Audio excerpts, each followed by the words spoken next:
we've been in a series just all of December that we just called the Songs of Christmas.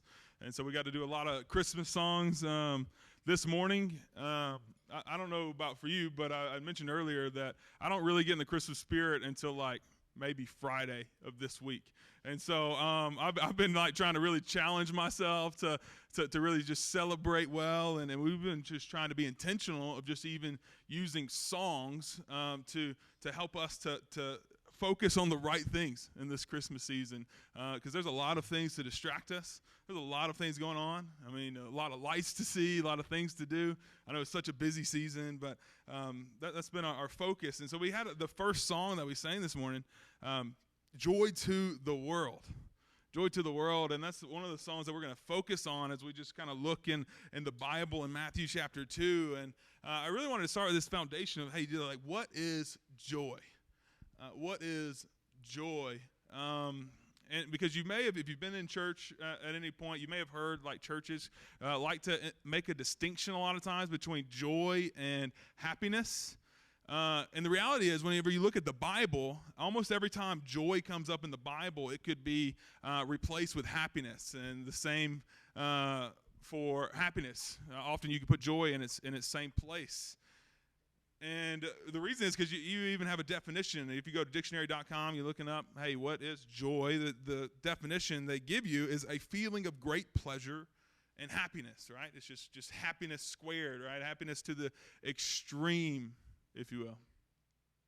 But the reason that I believe that a lot of times in church we make this distinction of joy versus happiness is because there's a joy and a happiness that can be experienced with a relationship with Jesus that can't happen in any other setting. And what I mean by that, we see in Acts chapter 5. Acts chapter 5, you have the earlier followers of Jesus that were just so dedicated to him and his church. And they had just been captured, falsely accused, beaten, and told to never speak about Jesus again. Right, that's like a really bad day. I don't know about you, but that's not something, that's not a combination of things, right, that's going to make me happy. But it said they left rejoicing, and they counted themselves worthy to be beaten for Christ. And so I think it was like kind of in this moment, and then even when Jesus says in Matthew 5, where he says, hey, bless, this word bless means makarios is the Greek word, which is translated happiness. He says, happy are those who are reviled, beaten, and ridiculed for my name's sake. Right? All those are so counterintuitive to one another, right? Nobody is happy being made fun of or rebuked or any of those things. But yet, whenever we change our focus from our momentary circumstance and we have our joy and our happiness rooted in something greater than that, we can experience a joy that we sang about earlier, a joy that was introduced with the birth of Jesus. And so that's what we're going to be looking at this morning, and we're going to be talking and focusing on Matthew chapter 2, the introduction of wise men that we have. We're going to start in verse 3, but I want to give you just a little bit of kind of prior knowledge, just the first couple of verses. Jesus has been born, and this is actually probably a couple years later. We have some wise men that they come on the scene. They said, we've heard about this Jesus, and we want to go meet him. And they said, we don't know where he's at. So Jesus is such this prominent, important person. We should go to the king because, of course, he would know where Jesus was. So the wise men go to King Herod, and they say, hey, where is Jesus, this incredible baby that's been born? And this is the king's response in verse 3. It says, when Herod the king heard this, he was troubled, and all Jerusalem with him. So it's interesting. We have these wise men that they come, and they're so excited. We don't know how long they've been traveling, but it's been probably a good amount of time. And the very thing that's going to cause them and give them joy is the very thing that troubled another person. We go on to find out that King Herod was so threatened by Jesus. He was so upset at the situation that he called for the death of all children in his day. And so the first kind of point that I have that I want us to focus on is that, hey, joy can be robbed by people. Joy can be robbed by people. There's a lot of things that would make you really happy that would actually frustrate, and other would in your life would want to take that away from you if they had the chance. And there's so many of these things in this world that create opportunities to steal your happiness, your joy, and every moment. I was thinking about, I was sharing with Ralph a couple of days ago that this year has been a tough year for us in terms of vehicles. Man, we would be having a really good day, and I remember back in June or July having a really good day, and I get a call from my wife just to find out that while she was at work, 2 of her catalytic converters on her car had been stolen. So like actually like somebody just really robbing us, but robbing the joy out of that moment, out of that day. And then that was only amplified because a month later I got the very same phone call to find out it happened again. I was like, we don't have any more, so we're out of catalytic converters between our 2 cars, right? And then just to go on, it's like, man, we had to replace 4 pop tires this year. It's like, man, my day could be going so great and everything could be going right, and I've had the best food that day, and then there's just something that could happen that could just rob that happiness, rob that joy. I don't know if that's ever happened to you. You're like, every day of my life. No, right. It can be easier for you to say, hey, man, there's a lot of things that could just rob and just suck the joy out of you. But I was very intentional about the way we worded this first point, is that joy can be robbed by people. It would be easy for us to say joy will be robbed by people, because there's going to be a lot of people, a lot of situations that will hurt you, that will frustrate you, that could create significant, frustrating situations. But the reality is the only person in the world that can allow your joy to be stolen is you. The only person in the world that can allow your joy to be stolen is you, because there's one thing that we can control. We can't control what happens to us, our circumstances, or anything of the sort, but we can control how we respond. It was interesting. My wife didn't even know I was preparing the sermon, and she sends me a video at 1 a.m. because that's what she does when she wakes up with the baby.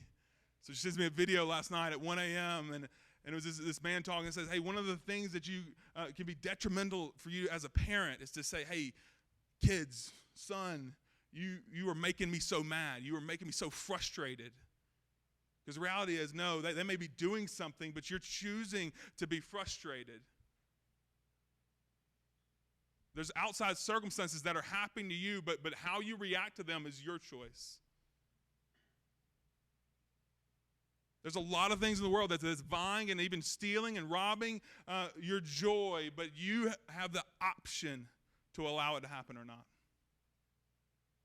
We can't change our circumstances. So just like in this situation, these wise men, they could have been upset that their plan went awry. They're like, man, this guy was supposed to tell us where we were to go. Not only did he not tell us, he's going to try to trick us into finding this Jesus character. Right? They could have been really frustrated. Like, they've been traveling on this long journey. It's like, and now Herod's literally wanting to take away the thing that's causing them the most joy. But they said, you know what, we're not going to allow that to happen. That was the same thing in Matthew 5, or in Acts 5, when the early followers of Jesus were beaten and mocked and ridiculed. They said, we're going to leave rejoicing because we're not going to allow that to rob our joy. So I'm grateful for that foundation and that helpful moment, and I need that reminder, because even in the scenarios that I shared earlier, they robbed my joy in those moments. But I'm working on it. We're working together, right? So continuing kind of in the story, looking at the wise men, starting in verse 9, it says, after listening to the king, they went on their way, and behold, the star that they had seen when it rose and went before them until it came to rest of the place where the child was. When they saw the star, they rejoiced exceedingly with great joy. They rejoiced exceedingly with great joy. And our next point is, hey, joy comes from your focus. Joy comes from your focus. It would have been really easy for the wise men. Side note, we have no idea how many wise men it was. We always say 3 every nativity set. You see 3. We know there's 3 gifts. We know there's more than one because there's plural, but we don't know how many it was. But they could have easily, man, my feet hurt. Right? We've traveled all this way. They could have looked like at the other guys like, man, y'all stink. Like, this is not a good, like, we don't look good now that we're trying to meet the king of the world. Like, this is a frustrating situation. They could have focused on a million other things and gotten a miserable state. You know, the scenario didn't happen the way they wanted to. It could have been raining in that moment, right? Like, there have been so many things they could have focused on that would have ruined their joy. But when they were focused on the only thing that actually mattered, it said they rejoiced exceedingly with great joy. I got to see this. I thought about it practically. For me, is have you ever, like, fixed a problem only to create new problems? Or is that, like, just me? Okay. About a year ago, I'd spent years in kind of this battle with my wife. See if any of the other married couples relate, where I would shave and clean up like 90%, and then have a very frustrated wife that the other 10% of hair is just still everywhere. And so what I've decided, I was like, that's a miserable situation because facial hair is like glitter. Like, you're never going to get all of it. And so what I decided a year ago, I was like, you know what? I'm just going to start shaving in the shower, no mirror, nothing. I'm just going to guess. And so, and what that proved to me is now my wife never has to see any facial hair anywhere. So I have a happy wife. And also for me, I don't have to clean anything, right? So convenience went up as well. However, I've never got it 100% right. And so you probably have often, like, been talking to me and you're like, why is there a patch of hair on the side of Ryan's face? Like, did you even, like, look at your chin or whatever? And so I've decided, man, that I'm not going to focus on that thing because that doesn't matter to me. If I have a patchy beard or whatever facial hair I got going on, that doesn't matter. What matters to me is convenience and a happy wife, right? So the things that I focus on is like, man, that's where I'm going to get my joy from. Man, if I chose to focus on it not looking right, then it would go awry. And so that's what's so important is, man, what you focus on is where you're going to get your joy from. It's kind of this equivalent. I had some friends of ours recently went to Disney World, and they had something bad happen to them while they were at Disney World. But they said, you know what, normal circumstances, that would have ruined my day. But you know what, I was at Disney World, right? So because my focus was there, I didn't allow something else to ruin my joy in the moment. And that happens with us. So, like, we have a lot of things we could focus on that could rob our joy, but if we're focused on the right thing from the source of our joy, man, it changes everything. I want to give you kind of this even working definition from John Piper for joy. It says, biblical joy, this definition says, a good feeling in the soul produced by the Holy Spirit as he causes us to see the beauty of Christ in the Word and in the world. I appreciate this definition of joy because we've been looking at happiness as external circumstances. He said, hey, when you're focused on the right thing, when you're focused on Jesus, your joy actually bubbles up from within. That's what happened even with these wise men. They said, man, we just have just so longed to see Jesus, and now we get to meet him. And that's the source of their joy. It can be the source of yours as well. Some helpful quotes that have just really helped me as I've thought through this. Marshall Siegel, he says this. He says, if you only experience joy on your best days, you have not yet tasted the best joy. If you only experience joy on your best days, you've not yet tasted the best joy. And I believe like Jesus even want to communicate to us this morning saying, hey, even when you've had your best day, right, your best meal, your best circumstance, all the things that you enjoy, I believe Jesus said, hey, I got something even better for you. To be in right relationship with God. Man, that's a joy that can be produced within us that can overcome anything else in our lives. And it doesn't mean there won't be times of sorrow, times of mourning. but it means that the joy outweighs everything else we could ever think about. Marshall Segal, he also goes on to say, he says, never settle for a God that cannot satisfy you in a prison cell. And I appreciate that quote as well, along with the disciples that rejoiced in the prisons. Right? Paul's a guy that lived this guy out immaculately throughout the New Testament, because there was nothing that they could do to rob Paul's joy. Because they tried. Right? Because when they come to Paul, they said, hey, you know what? We're going to throw you in jail because you keep preaching Jesus. He said, awesome. I get to tell your prison guards about Jesus. They said, you know what? We're going to keep you out of jail. He said, sweet. I get to keep doing what I'm doing. He says, all right, we're going to kill you. All right, to live is Christ, to die is gain. Like, there's nothing you can do to this guy. He said, I'm focused on the right thing. If I focused on my momentary happiness, if I focused on what's going to help me the most in this moment or whatever else, I would lose my joy. But I focus on the thing that I can't lose, the joy from Jesus. As it continues in verse 11, it says, and going into the house, they saw the child with Mary, his mother, and they fell down and worshiped him. And our next point is, hey, joy is expressed through worship. Joy is expressed through worship. And there's a lot of things that could even give you joy. Right? Even Argentina winning the World Cup, right? That can produce joy in you. I know all my sports teams this year have disappointed me, right? So they've robbed my joy. But there's things in a moment, a good meal, a good conversation that can produce joy, and then the way that we express that is worship. And worship just really means, because it's like, man, how do I worship a relationship or all those other things you mentioned? It's just man, the outward expression of the joy that you're experiencing. Worship isn't just singing a song. It's delighting and having that joy overflowing and affecting the people around you. Martin Lloyd-Jones, he says, joy is the response and the reaction of the soul to a knowledge of the Lord Jesus Christ. Man, what's just so helpful is that, man, whenever you truly experience the joy of the Lord, it's something that can't be contained.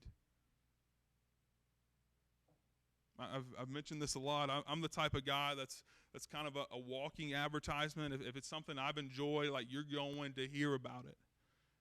Right? If you've spent more than 5 minutes with me, you've heard me talk about pickleball. Like, I'm something I'm obsessed with right now. And so I want other people to experience the joy I get from pickleball, right? Because like, that's just the outward expression. It's just going to affect other people. If you've had a really good meal, right? If you really enjoyed a restaurant, you want other people to know. That's like even a form of worship. Man, I want other people to join in on this. That outward expression of what's going on in your inward self. Right? We wouldn't believe anybody if we said, you know, when the server comes over at the end of your meal, or maybe it's the manager that said, how was it? It's the best thing I've ever had. Right? We're not believing that. We're like, man, this was the most incredible steak I've ever tasted.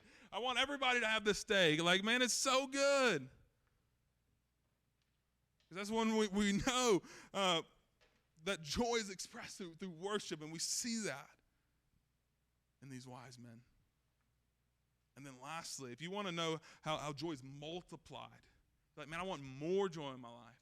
I believe we can follow the example of these individuals as well, that joy is multiplied through giving. Joy is multiplied through giving. And it continued in verse 11, it says, then opening their treasures, they offered him gifts, gold and frankincense and myrrh. And being warned in a dream not to return to Herod, they departed to their own country by another way. Like we were just mentioning, the best thing about joy and how you can experience it to the fullest is wanting other people to experience that same joy. Man, the most selfish thing you can do is say, man, I just experienced the best restaurant in the world, and now I'm going to never tell anybody about it. No, when you love people and when you've experienced something incredible, you want them to have that same experience. And there's nothing better than the feeling. Man, for me, it's probably better than the meal. Then I take Miles to the meal, and he says, you know what, that was the best steak I've ever had in my life. Right? That probably brought me greater joy than the steak did. When other people are experiencing the joy that was given to me. And I challenge us to think about that in this Christmas season. But many of us need to first experience the joy of the Lord before we could ever recommend it to someone else. I want you to know that the reason we celebrate Christmas is because that every single one of us have tried to figure out this life on our own. We tried to figure it out, and we've messed it up and are currently messing it up. I've blown it this morning.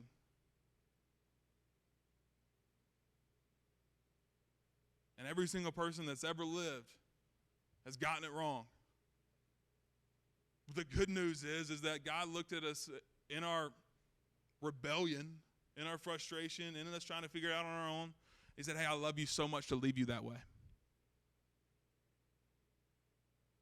And so I'm going to give you a reason to celebrate Christmas. And it's not because of Santa. It's not because of cookies, which are great, but it's not because of anything else. He said, I'm going to give you Jesus, the Lamb that's going to take away the sins of the world.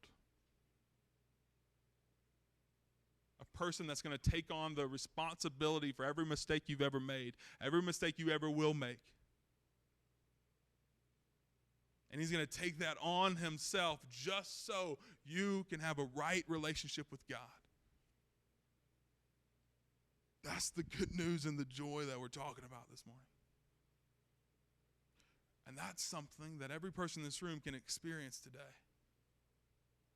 The joy of the Lord.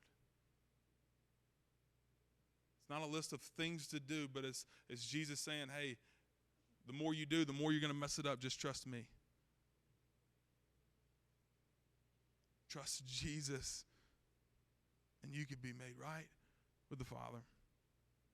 So we're gonna have a time. We're gonna sing another song here in just a moment, but we just really just call it just a time to respond.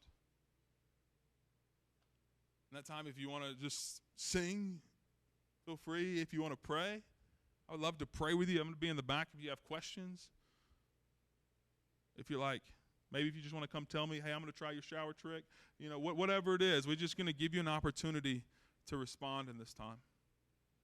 Would you bow your heads with me?